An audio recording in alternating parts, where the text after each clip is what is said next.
very honored as CrossFit 254 to be here. I can't express how grateful we are. Can't express enough. Okay?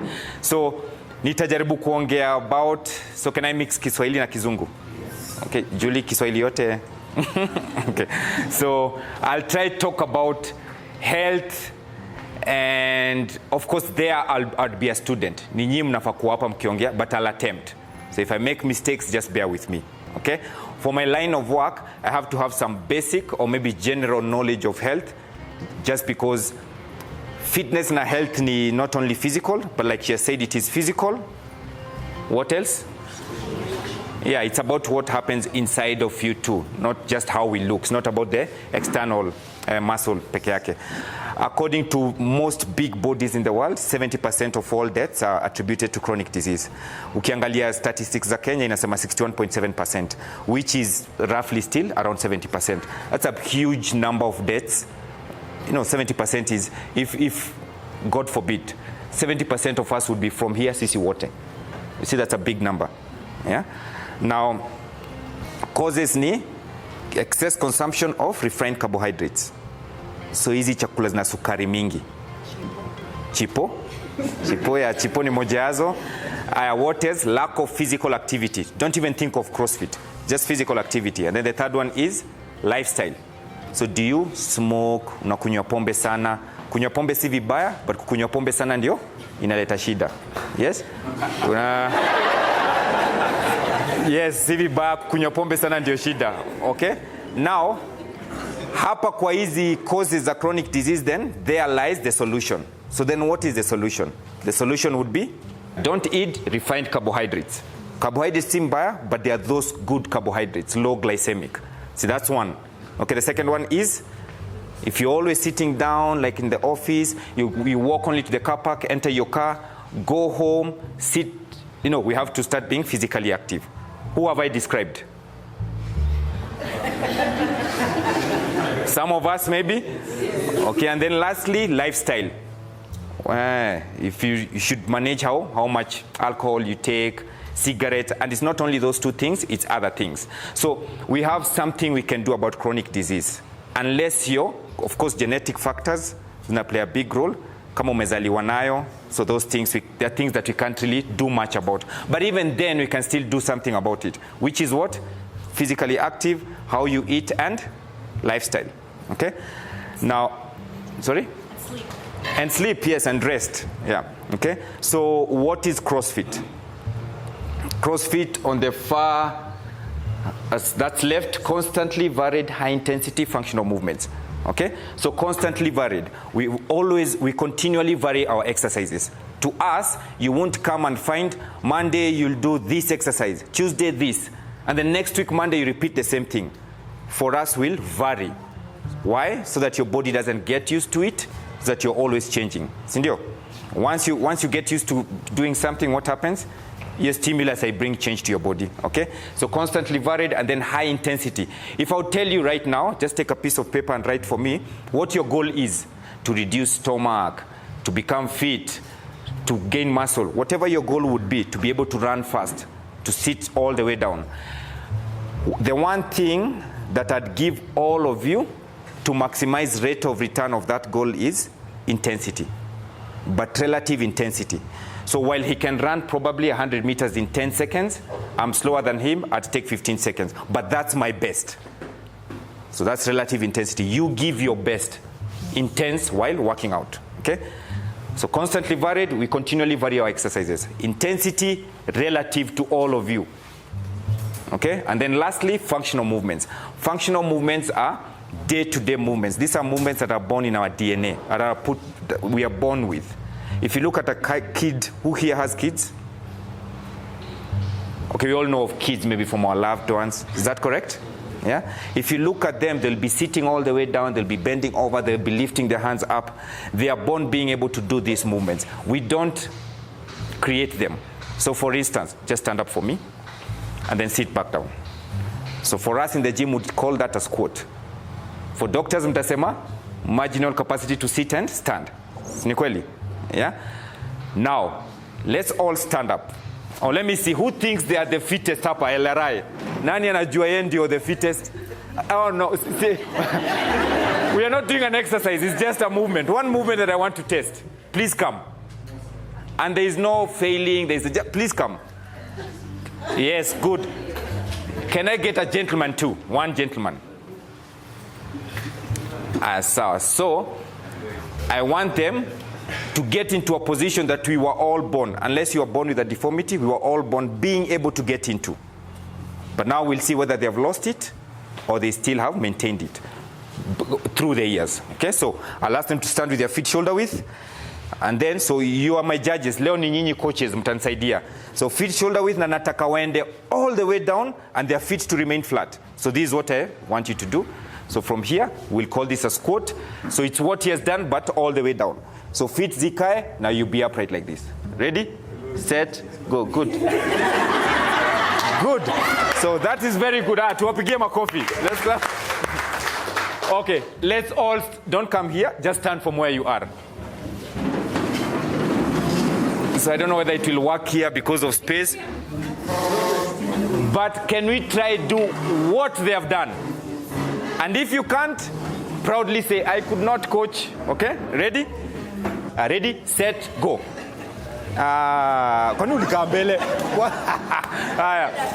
Please call out that person. Feet flat, feet flat. Feet flat, feet flat. Let's stand up, let's stand up. So, who will be honest enough to say, I was unable? For some of us, this is not what we want. Yeah, we don't want your heels coming off the ground. Okay, feet flat. Do we try again, or you know what you did? We try again. Okay, ready, set, go. Both feet flat. Who is that? Both feet flat? Our gentleman there, my friend, both feet flat. Flat on the ground. Let's stand up, let's stand up. Good. Sit back down. Okay, so maybe for some of us we'll say we felt, so let me see, who could not sit all the way down? Maybe their heels came off the ground. Maybe alikuwa nakani kama meinama hivi sana, or they had to lean onto something, they were falling back. I saw you, be honest. Okay, it was more than these two hands, but thank you for your honesty. Okay, so that's a functional movement. If you're not able to get there, as we grow old, we'll suffer in life. Okay? So those are the movements we teach. That's why in a CrossFit gym, there is no equipment. We believe we are the machines. So we should be able to move ourselves well, move external objects. So external objects are weights, dumbbells, nini, and then cardio. Okay, so I'll get to that in just a bit. So the difference in how the gym looks like, the gym on the left-hand side is a traditional, conventional gym. And there's nothing wrong with it. I'm not saying there's anything wrong with it. I'm just trying to show the difference. So there, it's mostly machines. So you'll sit in a certain way and do things. Okay? CrossFit, however, is mostly an open space. You go and remove the equipment that you, the machine, you're going to use. The same way, if you go to this construction right now, all that they're doing is functional movement. Wengine wanainama, wengine wanainua, wengine wanaenda chini. Do we agree? Yeah. While if you sit in such a machine, you'll do something that probably you'll never do outside the gym. So that's a gym move. It's not a life move. Yes? Okay. Oh, it's not. Also, to add, okay. For many of our team, we're doing healthcare, and so even lifting patients. And exactly. So, yeah, very good. Yeah. Really yeah. Thinking about yeah. how we live. Yeah. So what we'll do, so that's a very good point. What we'll do is teach you how to do those movements safely, effectively, and efficiently. So do you bend with your back round? No, we call that a neutral spine. So then you never pull your back. How do you squat? Chest tall, feet flat, knees out. So those are the things we can take you through. Okay? Who has ever pulled their back at work? Tweaked a muscle, did something? You have? Yeah, sometimes it happens. So to avoid that, you too, how do we approach those movements? So I'll ask you this question. Who do you think, if you think in your mind, who's the fittest person in the world? an athlete, would you say, so let me give you three, Kipchoge, Eliud? Yes, how can he not be? So he's one of us, and yeah. So I'll give Eliud 42 kilometers, very, very fast, okay, marathon. I'll say a power lifter. A power lifter is someone who only does 3 lifts, very, very heavy. Who can imagine weight of 500 kilos? You can imagine how heavy that is, okay? So that's a person who can lift it. And then lastly, Usain Bolt. We know Usain Bolt, 100 meters under 9 seconds. So between those 3, who's the fittest? And don't say Eliud, you, of course, we're in Eldoret, he's from here. Who would you say is the fittest among those 3 people?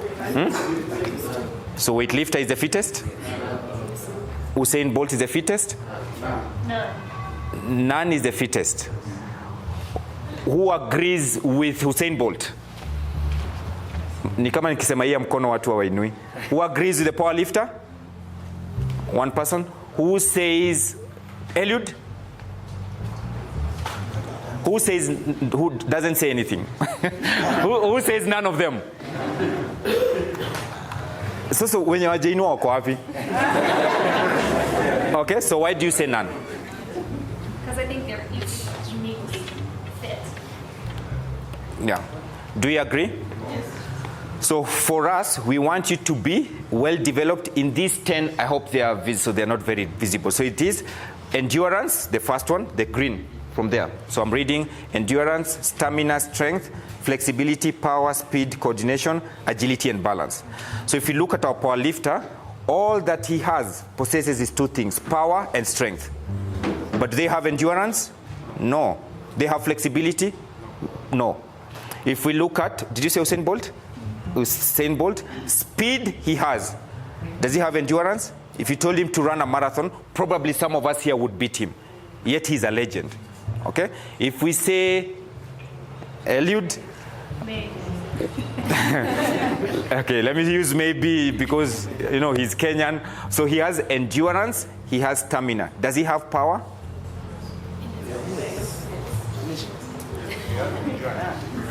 He has endurance, yes. So power would be if we told him, and yeah, we could invite him. If we told him to lift something heavy, would he be able? Yeah. He would be as us here. He's a world champion, a legend, broken all records in 2 feats, maybe 1, endurance. But when it comes to power, he's like all of us. For us, what we want is someone who's developed in all these 10. That's why our program is constantly varied. Today you'll come into the gym, we are doing sprints. Tomorrow we are doing a 5K run. Today we are doing heavy lifts, tomorrow we are doing many repetitions. And all those movements will test your flexibility. We don't only press like this, we want you to press and your arm to come right above your center of gravity. Like full range motion of your joints. That's why the test of the squat. If you lack hip mobility, hautaweza, si ndio? And what could the reason be? Lifestyle. Because even here, if I asked you, when was the last time you sat on something that is lower than this? Think about it. Your office, how low is your seat? See, these are the seats we use. Your car, same thing. At home, sofa set. When was the last time you went all the way down? For some of us, it's a while back. For us, we believe, and here now you are the health professionals, you can correct me if I'm wrong, that sickness, wellness, and fitness are measures of one and the same thing. Okay? If these are when I come here, what you're going to test is, will you take my blood pressure? Yes. These are the biomarkers: body fat, triglycerides, cholesterol, flexibility, muscle mass. Flexibility maybe not for you, it's for us. Now, if you're on this side, you'd be on, let's look at body fat or pressure. What would you be if you're here? 150, like on the high end of your pressure. Sindio? When you're average, like if I come and you test me, uniambia, oh, you're very, very good, it would be 120/80 plus or minus 10. Kitu kama hiyo. You'd tell me, oh, you're okay. So if you're extremely fit, what happens to your pressure? It goes down. Sindio? So if we look at all the markers that we look at, especially health practitioners, that you look at, you will find that nearly always, I'm just being careful not to say always, they will follow this continuum. That if you eat well, if you're physically active, if you sleep enough, all these lifestyle factors, if you don't smoke excessively, take excessive alcohol, you will go from here and you start going this way. Do you agree? That right now, we are all somewhere. Some of us are here, we are all somewhere. Is that correct? Now, if you eat well, exercise, sleep, all the things that you're speaking about, these things sit well ordered on this continuum, then what can we say? Is it okay for me then to come up with an assumption that sickness, wellness, and fitness are different measures of a single quality, which is health? Would I be correct to say that? Yeah? So do you see how much power we have? Na zile vitu zinatufanyikia kwa miili zetu. Do you understand that? Yeah? Okay. What happens in a CrossFit gym? When you come, we are all one. In fact, in our gym, there is a big write-up where it's written, in here we are one, in here we are equal. We'll teach you to do the same thing. The only difference is that he lifts heavier than I can. She lifts heavier. We are all doing the same thing, but with different weights because of our abilities. Okay? There is also no hierarchy. Me, I've been employed before in a corporate setup. You know, I'd be walking down the corridor. That is me. I'm not saying it happens here, but I know it happens in many spaces. If I saw the general manager, I'll turn because I don't want to meet him. Yeah, like we were not very accustomed to socializing with them. I won't ask if that's the case here because it's a sensitive question, but it's not here because I believe in your culture. But you find that happens in many corporate setups. Yeah, we hardly even talk to those people on the high end, or we live and socialize in a department only. We don't know people from a different department. While this is the only space and place you get to be equal. All of you will sweat together, dressed in the same way, and this is where you'll go to someone that you don't even speak with. Maybe because department yako is there, the other department is there, and talk to, and tell them, hey, keep on going, or even partner with them. Do you see the benefit for that? It brings that teamwork, because you're working out together other than working out by yourself. Okay? So is this type of training important for living room? Yes, it is. So we have done this I did this in Safaricom way back, and they had 4,000 employees. And their goal was, they were going through a hard time back then. And the goal was, can exercise bring something positive in the institution?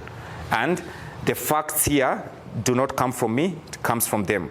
And the outcome was improved output after 8 weeks. It was a case study for 8 weeks. So this is something that has happened. Right now, diesel power petrol station, we know it.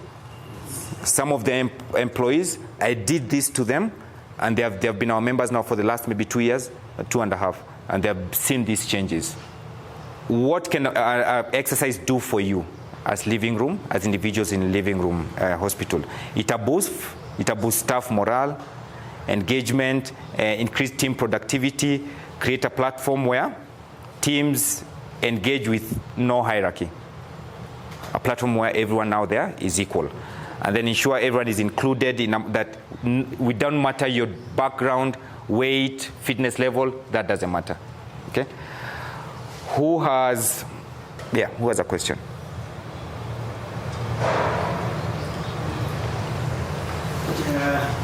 What about those who have maybe conditions like issues of bones, maybe they are not well, but wants to have certain exercises to improve their fitness with a condition that Okay. it's a big problem. Yeah. What do you do? So we still do. So if there is no structure damage, if it's not, for example, arthritis, if it is not bone on bone, there's always something we can do about it. Yeah. It could mean that you have an imbalance in terms of tightness, and I'm right now currently doing this with so many people. I have a 75-year-old lady who joined, and she couldn't sleep at night. In fact, one of my coach's mother, couldn't bend, like bad knees. She was told me arthritis, but now from exercising and flexibility, she's becoming better. So we can, but you just have to do it safely. Yeah, you can always, we have this saying, you can always outperform bad structure through well-planned exercises. Yeah. There's a hierarchy of things. So is it flexibility? Is it imbalance? Do you lack muscle mass? Is it maybe you used to run a lot when you were young and now it's creeping up on you? Could be a number of reasons, but yes, it is possible. Yeah. Any other question? Dr. Ruta, huh? You don't mind to say, just to appreciate. I think something we need to work on. Okay. That's a very important question. Yeah. Those that can't. Yeah. You have to look around you realize that there are people of different age groups. Yeah. And looking at some of the things that we usually target, we target those lifestyle diseases. Yeah. Unfortunately, they come at a slightly elderly age, 50, 60 and above. Yeah. And it has become one of our biggest concerns because we're dealing with, I would say, a fairly elderly patient who you believe that with these kind of fitness exercises that you're doing, Yeah. they might actually stand a chance of some good control of those chronic illnesses. Yeah. But then unfortunately, maybe their age, their structure and everything has worked against that possibility. Yeah. Which medications cannot overpower. Yeah. So I guess as you even streamline those, you should cater for that particular age group Yeah. in a very streamlined manner so that we are able to advise them accordingly. Yeah. All exercises we give are scalable. There's no one who can enter. So we used to, at Safaricom, we used to have a lady who was partially paralyzed. And in fact, one leg was even shorter. And she ended up improving. She couldn't, she had to do lunges. Lunges is this. So if I do this, that's a lunge. She had to do it, in fact, she had to do it holding onto something and not even go all the way down, and only on one leg. By the time we finished, and there are videos about her, she could. And yet you see, you can even believe that I'll never be able to do these things. So what has that done for her? Down the road, that's longevity. Yeah, because we are not exercising for now, we are exercising for the future. And like you said, even if you come in at 60 years old,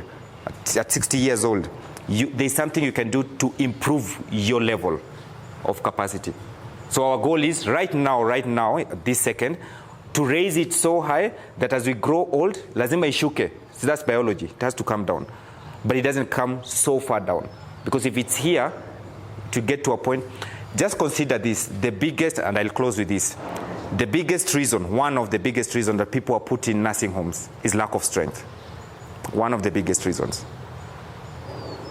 Is if we go home, Christmas, we sit down, we are having lunch, and then we decide, okay, let's all of us go to the living room and watch TV.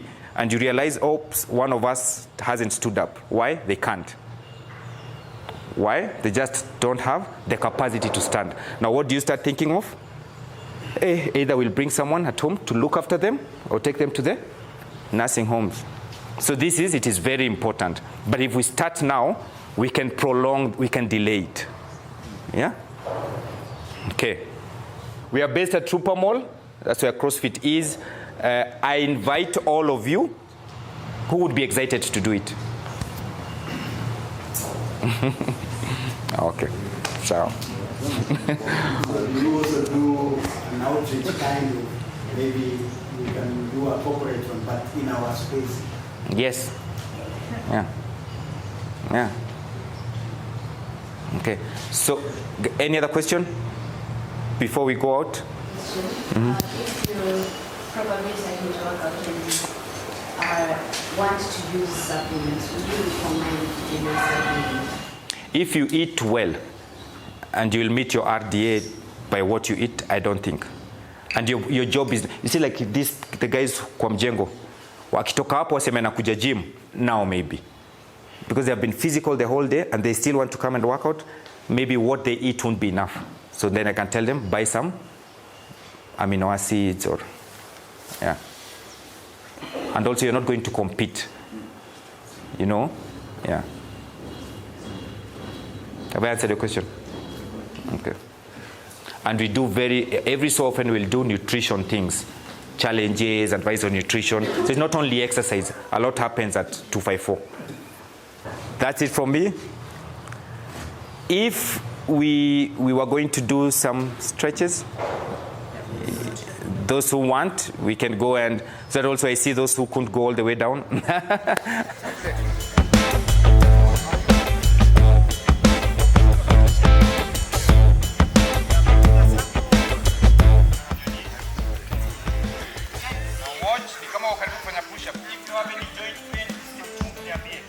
Kuja hapa kama mimi. Hands underneath your shoulders. Lift your knees. Let's stay there for 10 seconds. 9, 8, 7, whole body straight. 4, 3, 2, put your knees down. Put your knees down, okay? So, try not to cheat, okay? So, unless you truly can't, it's okay. Again. Push up position. My foot comes all the way next to your hand, and then go as far down. Hold for 5 seconds. Ready? And go. 5.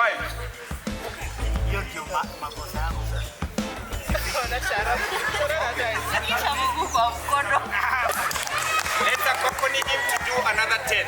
So this is the test of upper body strength. So we need it. Push up position. Let's see. Let's watch the first two, then we'll join him. Ready? Go. 1. Let's join him.